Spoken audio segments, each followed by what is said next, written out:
Hello friends, आप सभी को नमस्कार। मैं एक बार फिर आपका पोस्टल वाला यूट्यूब चैनल पर स्वागत करता हूं। आज हम लोग डिस्कस करेंगे पीएलआई पीएलआई के अकाउंटिंग प्रोसेस के बारे में। ठीक है, पीएलआई अकाउंटिंग प्रोसेस के बारे में जो डायरेक्टरेट के द्वारा अभी अभी गाइडलाइंस आई हैं उसके बारे में हम लोग डिस्कस करेंगे कि जब तक आईटी 2.0 का या आईटी 2.0 का प्रॉपर रोल आउट नहीं हो जाता है तब तक हम किस प्रकार से पीएलआई की अकाउंटिंग करेंगे, क्योंकि अभी जो एग्जिस्टिंग मेथड है हमारे पीओएस में वो हम किस तरह से फॉलो करते हैं और ट्रांजिशन के दौरान किस तरह से फॉलो करना है। हो सकता है कि इन एसओपी में कुछ बदलाव हो आगे जाकर और कुछ नया एसओपी मिले, कोई नया प्रोसीजर फॉलो किया जाए, परंतु अभी के लिए ट्रांजिशन फेज जो होगा वहाँ तक के लिए अभी फ़िलहाल आपको ये इंस्ट्रक्शंस फॉलो करना है।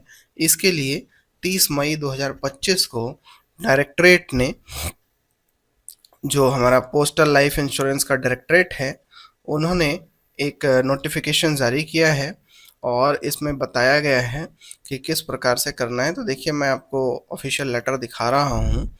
ठीक है, तो ये क्या है? Office memorandum issuance of set of instructions for PLI operation and accounting process. किस प्रकार से पीएलआई को ऑपरेट किया जाएगा और उसका अकाउंटिंग प्रोसेस किस प्रकार से होगा। ठीक है, with reference to above subject please find enclosed here with set of instructions covering PLI operation। वो मैं अभी आपको दिखाऊंगा जो इसके साथ इनक्लोजर में आया है। ठीक है, कि किस प्रकार से फॉलो करना है। फिर यहाँ कहा जा रहा है this may be circulated for dissemination among all field units. जितने भी फील्ड यूनिट्स मतलब पोस्ट ऑफिस हैं जहाँ पर एक्चुअली अकाउंटिंग प्रोसेस होना है, उन सभी के साथ शेयर किया जाए। Some of items have impact on non roll out post offices as well. तो कुछ चीज़ें जो हैं इसकी वो non roll out post office के लिए भी हैं, तो इसको आगे बढ़ाया जाए। तो खैर हम लोग मेन पीडीएफ में आते हैं। जो पीडीएफ इसके साथ सर्कुलेट की गई है यही पीडीएफ है friends. Postal life insurance operation and accounting process transition to IT 2.0। ये बहुत इंपॉर्टेंट है, ट्रांजिशन टू आईटी 2.0। ठीक है, ये ट्रांजिशन के दौरान फॉलो किया जाने वाला प्रोसेस है, जिसको अभी के लिए हम ये मान के चल रहे हैं कि 15 मई से लेकर के 2/8/2025 मतलब अगस्त तक, शायद ऐसी उम्मीद है कि हम लोग जुलाई तक सभी ऑफिसेज को रोल आउट कर लेंगे, तो इसीलिए 2 अगस्त लिखा गया है। तो इससे कंफ्यूज मत होइएगा। लेकिन इसमें साथ ही साथ ये भी मेंशन किया गया है कि प्रोसेस टू बी फॉलोड जो भी है अकाउंटिंग प्रोसेस है ना, transition period from CSI SAP to postal solution IT 2.0 till further orders. ठीक है, जब तक आगे कोई ऑर्डर नहीं आता है तब तक हमको यही फॉलो करना है। ठीक है, तो यहाँ पर हम देखेंगे कि किस प्रकार से हम कौन सी चीज़ें आईटी 1.0 में करते थे और किस प्रकार से वो बदलाव होगा आईटी 2.0 में। तो उसका एक समरी है और इस समरी को हम लोग समझेंगे। क्या समझेंगे? देखिए, इनिशियल प्रीमियम कलेक्शन, जो इनिशियल प्रीमियम मतलब न्यू बिजनेस इंडेक्सिंग होता है, उसका इनिशियल प्रीमियम हम लोग जो जमा करते हैं उसका, तो बिजनेस सॉल्यूशन हो गया ये, है ना, बिजनेस हो रहा है। तो आईटी 1.0 में क्या करते हैं, मैकमिश में इसको इंडेक्स करते हैं, लेकिन आईटी 2.0 में बुकिंग इंटरफेस जो होगा हमारा, उसी में हम लोग इंश्योरेंस का इनिशियल प्रीमियम जमा करेंगे। अच्छा, अकाउंटिंग कैसे होता है? तो आईटी 1.0 में जीएल अकाउंट्स होते थे, जनरल लेजर अकाउंट्स। ठीक है, और आईटी 2.0 में आपके अकाउंट कोड्स होंगे। ये सभी में बदलाव होगा, सेम चीज़। जीएल अकाउंट्स सभी में था, सैप में हर मतलब हर अमाउंट एक नए जीएल कोड में जाता था, जीएल अकाउंट में जाता था और उस हिसाब से अकाउंटिंग होती थी। तो यहाँ पर आईटी 2.0 में अकाउंट कोड्स होंगे। ठीक है, हर चीज़ के लिए अलग अलग अकाउंट कोड्स होंगे, उसकी डिटेल आगे दी गई है। अच्छा, मेथड ऑफ अकाउंटिंग क्या था? तो आईटी 1.0 में था कि सीएसआई और सैप का इंटीग्रेशन था मैकेमिश के साथ, तो वो फिगर अपडेट हो जा रहा था, जो अभी था, पहले तो नहीं था, बाद में हुआ है। आईटी 2.2 में क्या होगा?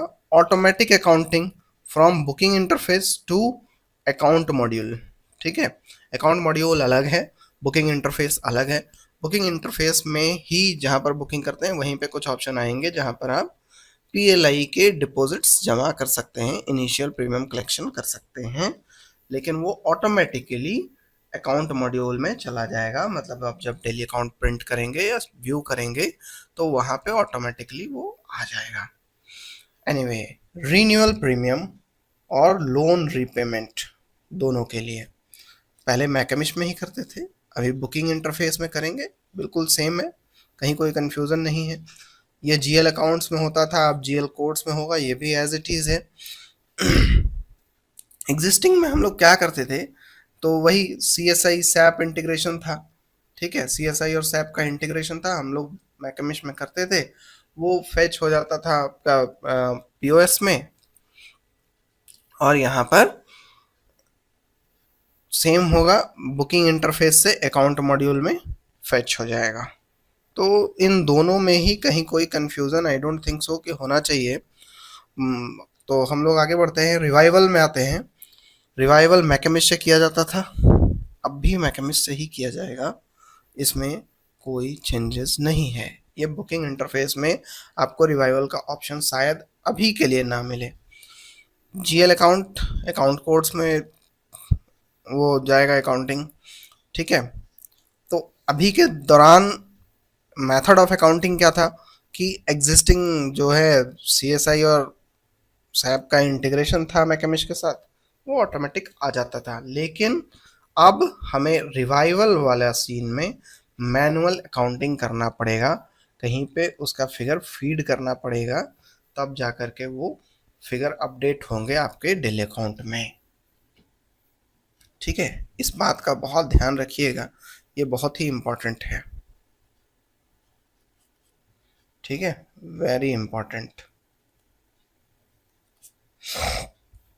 खैर, अब हम आते हैं कैंसलेशन। देखिए, कैंसलेशन एक बहुत बड़ा मुद्दा था। Cancellation of transaction, cancellation shall not be allowed after shift and या सबमिशन ऑफ अकाउंट। जब हम शिफ्ट एंड कर देते थे तो कैंसलेशन फिर नहीं होता था, तो अब भी वैसे ही रहेगा। ठीक है, बट पहले क्या था, कैंसलेशन सिर्फ मैकेमिश में हो रहा था, हमारे पीओएस में नहीं हो रहा था, और पीओएस में उसका कोई अकाउंटिंग भी नहीं होता था। अब बुकिंग इंटरफेस में कैंसलेशन होगा। ठीक है, जीएल अकाउंट कोड्स में जाएंगे, वो तो आपको पता ही है। Method of accounting, method of accounting अभी हमारा मैनुअल चल रहा था, लेकिन अब ये ऑटोमेटिक हो जाएगा, automatic accounting from booking interface, क्योंकि बुकिंग इंटरफेस में ही जा करके हम पॉलिसी को कैंसिल करेंगे अगर कोई गलती से इंडेक्सिंग हो जाती है तो।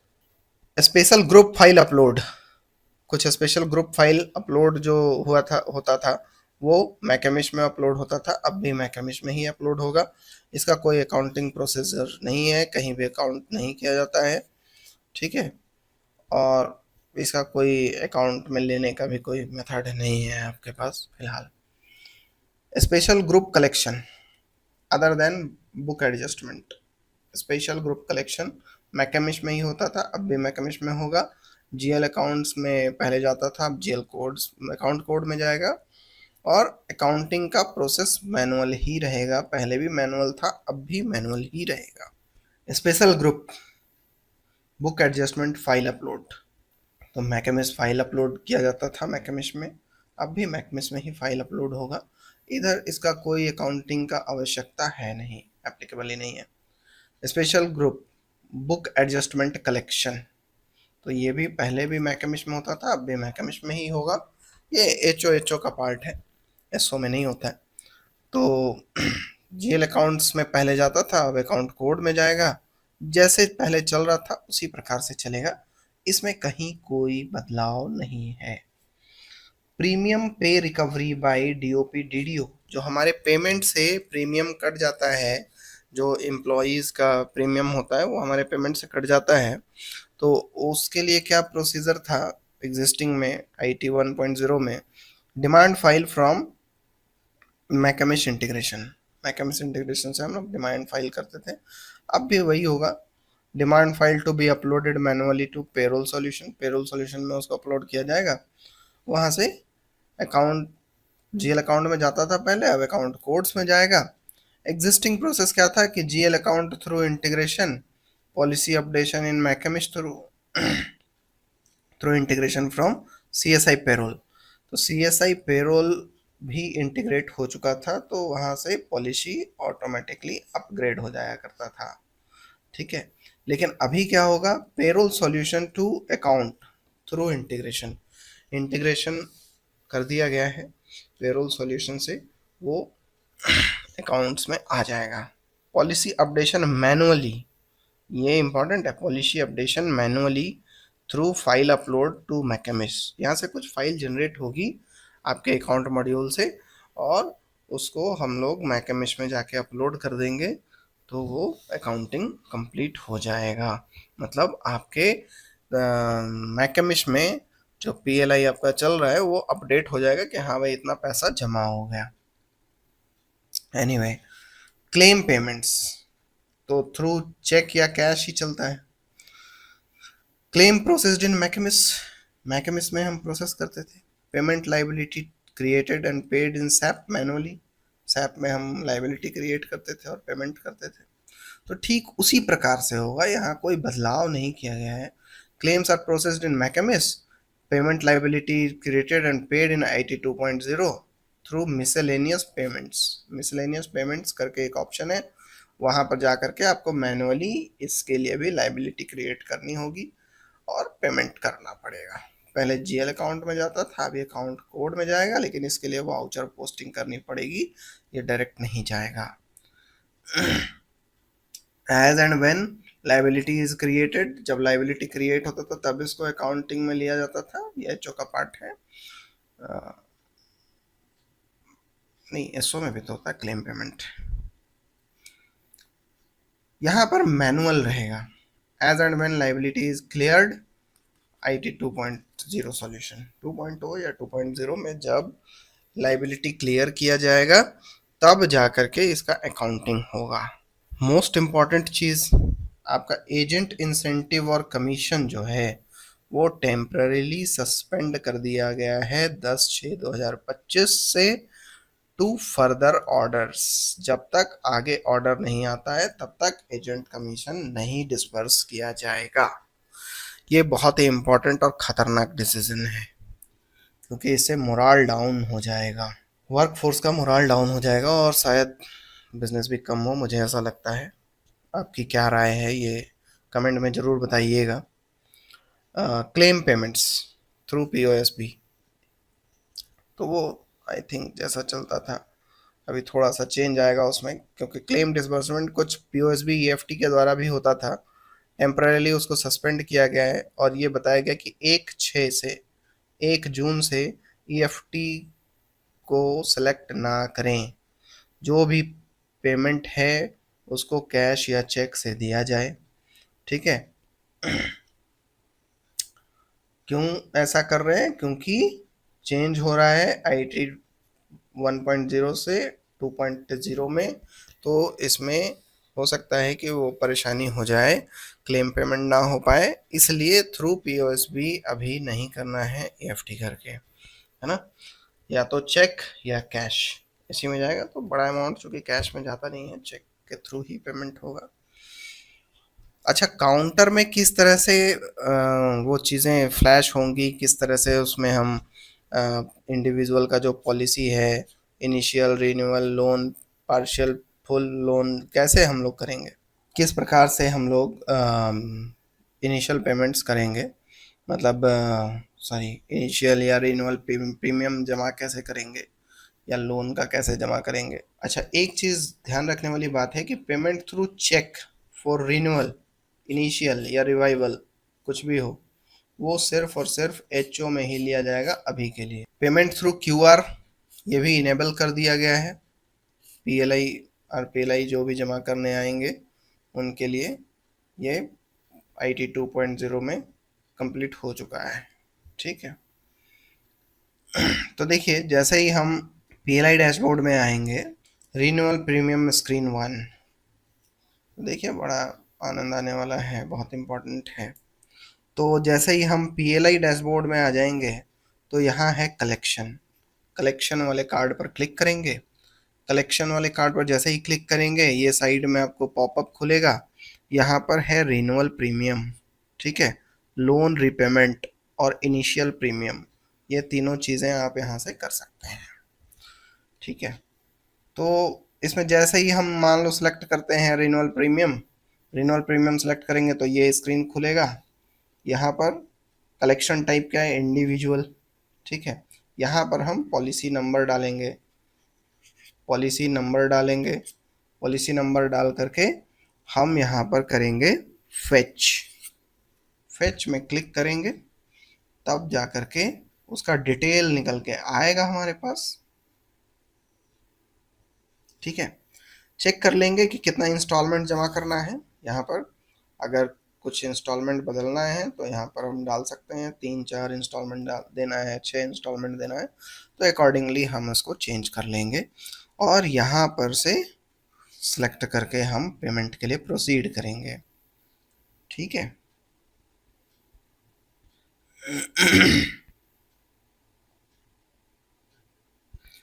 तो इंस्टॉलमेंट अगर मॉडिफाई करने की ज़रूरत है तो करिए, नहीं तो कैलकुलेट करिएगा तो यहाँ पर कैलकुलेशन करके आ जाएगा कि कितना पेमेंट करना है। यहाँ पर कैलकुलेट का ऑप्शन है, यहाँ कैलकुलेट करिए। कैलकुलेट करने के बाद तो यहाँ पर कुछ ऑप्शंस आएंगे आपके पास, renewal premium, payment option, cash, cheque. तो कैश अमाउंट जो भी है वो यहाँ पर डालिए। डालने के बाद यहाँ सबमिट करेंगे तो वो जमा हो जाएगा और इस प्रकार से आपका रिसिप्ट ट्रांजैक्शन का निकलेगा, जो हम प्रिंट करके एक कॉपी, ये चूँकि 2-2 कॉपी में होगा, है ना, तो एक कॉपी हम उसके पासबुक में चिपका देंगे और दूसरी कॉपी कस्टमर को, सॉरी, एक कॉपी हम अपने पास रख लेंगे और एक कॉपी कस्टमर के पासबुक में चिपका देंगे।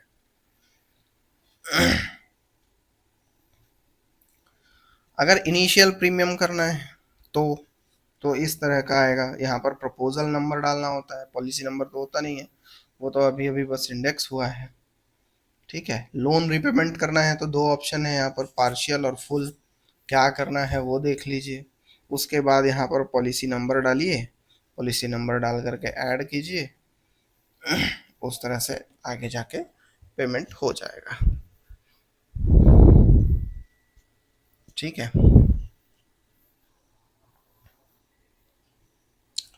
तो वैसे सभी ऑफिसेज जहां आईटी 1.0 यानी सीएसआई सैप ही चलेगा, वहां पर एग्जिस्टिंग प्रोसेस ही कंटिन्यू होगा जब तक रोल आउट नहीं होता है ना।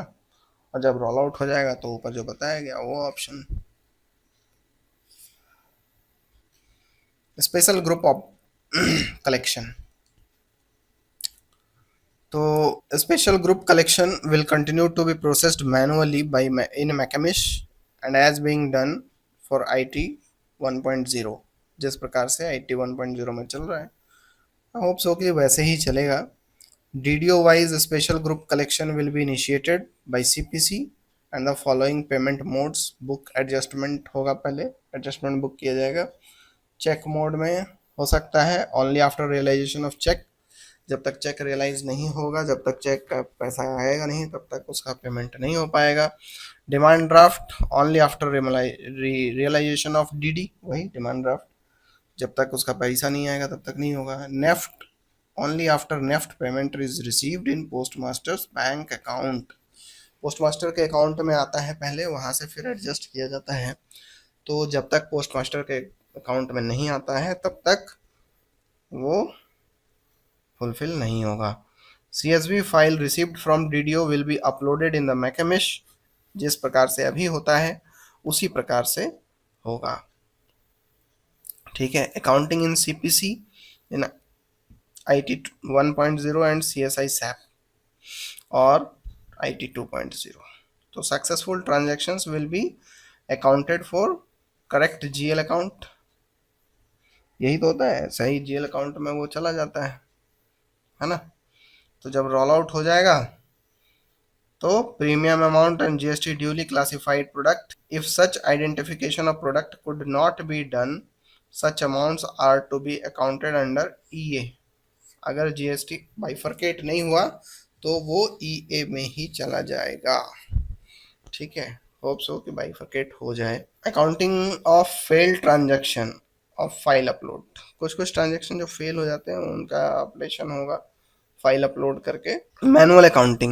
Manual accounting screen, miscellaneous receipt और पेमेंट जो हम लोग अभी बात कर रहे थे कुछ पेमेंट्स की, तो वो कैसे होगा, ये मेकर चेकर का ऑप्शन रहेगा यहाँ पर, है ना। कुछ स्क्रीनशॉट्स दिखाए गए हैं, देख लीजिए। मिसलेनियस रिसिप्ट पेमेंट में जब हम आएंगे तो यहाँ पेमेंट टाइप सेलेक्ट करना है, रिसिप्ट है या पेमेंट है, जो भी। मोड सेलेक्ट करना है, चेक मोड में करना है या कैश में करना है। पेई नेम, पेई का नाम यहाँ पर डालना है, किसके नाम से पेमेंट होनी है। रिमार्क्स तो closure of PLI policy number डाल देंगे यहाँ पर। अकाउंट कोड जो भी रहेगा, जिस अकाउंट कोड में जाएगा, जो जीएल अकाउंट की जगह में अकाउंट कोड मिले हैं वो। अमाउंट यहाँ पर डालेंगे और यहाँ से फाइल अपलोड करेंगे, तब जाके इंसर्ट होगा ये। तो उसका अप्रूवल भी उसी प्रकार से होगा। यहाँ पर अप्रूव, जो सुपरवाइज़र होंगे उनमें अप्रूव और रिजेक्ट का ऑप्शन आ जाएगा, वो अप्रूव करेंगे तो पेमेंट हो जाएगा। पेमेंट्स तो पॉलिसी क्लेम जो भी रहेगा उसका पेमेंट फिलहाल मैनुअली ही किया जाएगा। तो जो भी पेमेंट होगा वो मेकर चेकर का ऑप्शन रहेगा ही, उसमें आपको अप्रूव या रिजेक्ट करना ही पड़ेगा सुपरवाइज़र के आईडी में, है ना। सुपरवाइज़र के आईडी में वो चीज़ें होंगी। हाँ, यहाँ पर आपको ये डिस्क्रिप्शन दिया गया है कि कौन सा जीएल अकाउंट था, तो उसका अकाउंट कोड क्या है, क्योंकि अकाउंट कोड यहाँ पर डालना पड़ रहा है हमको। तो रिलेटिव अकाउंट कोड्स दिए गए हैं, वो क्रेडिट साइड आएगा या डेबिट साइड आएगा ये भी बताया गया है, रिसिप्ट साइड होगा कि पेमेंट साइड होगा वो भी बताया गया है ना। तो ये पीडीएफ मैं टेलीग्राम चैनल पे शेयर कर दूंगा, टेलीग्राम पर आप वहाँ से ये पीडीएफ फाइंड आउट कर सकते हैं। यहाँ आपको सभी जीएल कोड्स के कॉरस्पॉन्डिंग अकाउंट कोड्स मिल जाएंगे जो पेमेंट में काफ़ी हेल्पफुल होंगे। तो ये वीडियो यहीं तक है friends. Thanks to all of you, thanks for watching. जय हिंद।